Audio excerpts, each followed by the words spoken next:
समंदर के किनारे एक छोटा बच्चा सुबह सुबह उठकर अखबार बेचता था। लोगों ने कभी नहीं सोचा था कि यही बच्चा एक दिन भारत का प्रेसिडेंट बनेगा।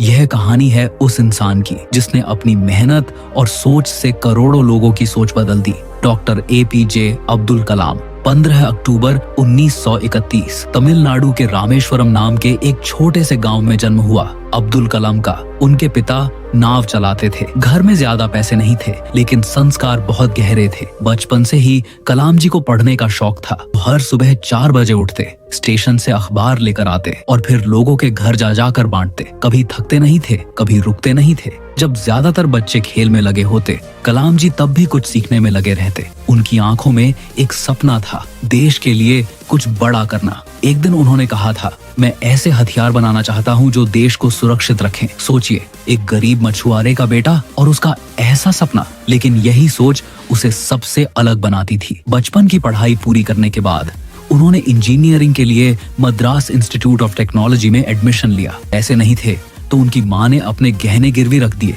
जब इंडियन एयरफोर्स में पायलट बनने का सपना देखा, तब सिलेक्शन में पीछे रह गए। बहुत दुख हुआ, लेकिन वो टूटे नहीं।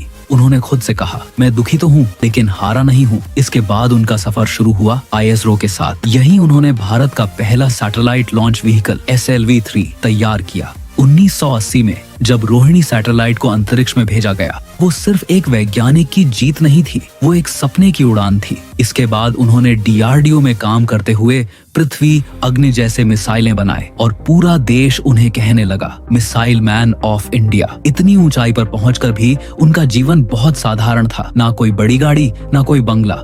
उनका कमरा, किताबें और एक वीणा, बस यही उनकी दुनिया थी। वो रोज किताब पढ़ते थे और कहते थे, सिर्फ दिमाग नहीं, दिल और आत्मा भी उतनी ही जरूरी है। 2002 में वो भारत के 11वें प्रेसिडेंट बने, लेकिन उनकी पहचान थी पीपल्स प्रेसिडेंट। राष्ट्रपति भवन को उन्होंने स्टूडेंट्स और युवाओं के लिए खोल दिया। वो हर जगह कहते थे, सपने वो नहीं जो हम नींद में देखें, सपने वो हैं जो हमें सोने न दे। 27 जुलाई 2015 को जब वो शिलोंग में एक कॉलेज में भाषण दे रहे थे, तभी मंच पर ही उन्हें कार्डियक अरेस्ट आया और वहीं उनकी अंतिम सांसें चली गईं। लेकिन सोचिए, एक इंसान जिसने आखिरी पल भी स्टूडेंट्स को कुछ सिखाते हुए जिया, क्या वो सिर्फ इंसान था? नहीं, वो एक मिशन था।